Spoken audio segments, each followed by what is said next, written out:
సినిమాను గురించి ఏం చెప్పాలి? విష్ణు చెప్పినట్టు చాలా చెప్పాలి. ఇది ప్రజల సినిమా, మీ సినిమా. ఈ తరానికి ఏ తరానికి ఈ సినిమా ఎప్పుడూ కొత్తదే. భక్తిభావం, ఆ భక్తి ఎలా వచ్చింది,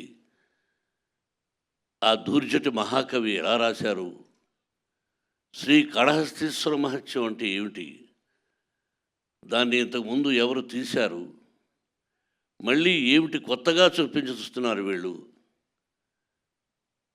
అనేది ఈ సినిమాలో ఎంతో వ్యయ ప్రయాసలకు కష్టం. అంటే ఎంతైనా ఏదైనా ఏ సినిమా అయినా ఒకటి కష్టం. ఈ సినిమాలో అతిరథ మహారథులు పేరు పేరున కేరళ నుంచి, ఆంధ్ర నుంచి, మద్రాసు నుంచి, నార్త్ ఇండియా నుంచి, మన భారతదేశంలో 4 మూలన ఉన్నటువంటి మహానటులందరినీ తీసుకొని వచ్చి ఈ సినిమాలో నటింపజేశాం. వాళ్ళు ఏం చేశారు, ఎలా చేశారు అని చెబితే ఏదో డబ్బా కొట్టుకున్నట్టు అవుతుంది. ఎన్ని రోజులు ఇక్కడే ఉన్నాడు శరత్.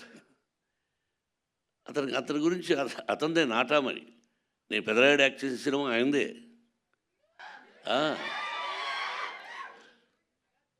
ఆయన ఒక రాజ్యసభ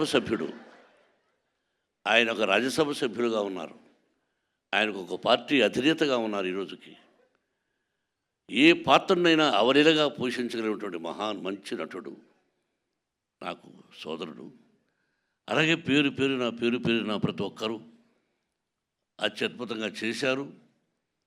ప్రజలు చెప్పాలి, మీరు చెప్పాలి.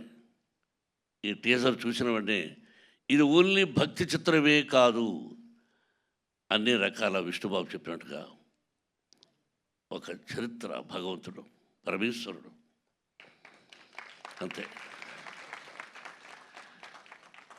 ఒక పద్యం ఉంది, ఎవ్వని చేజనించు జగమెవ్వని లోపల నుండు లీనమై, ఎవ్వని ఎందుడెందు పరమేశ్వరుడెవ్వడు, మూల కారణం వెవ్వడు, అనాది మధ్యలయుడెవ్వడు, సర్వము తానే అయిన వాడెవ్వడు, అట్టి వారిని ఈశ్వరుని శరణము వీడదన్. అంటే అక్షరం ఎక్కడైనా అక్షర దోషాలు ఉండొచ్చేమో. ఇప్పుడు పెద్దవార శిక్షలో చదువుకున్నాం. మనందరికీ పరమేశ్వరుడే, బ్రహ్మ విష్ణు మహేశ్వరులు ఎలాగో పరమేశ్వరుడే అంతా. ఆయన ఆజ్ఞ ప్రకారమే మనం అంటుంటాం ఇళ్లలో, శివుడి ఆజ్ఞ లేనిది సీమైనా కుట్టదని. సామెతలు మనం వింటుంటాం, మన అమ్మా నాన్న చెప్పారు, అంతే.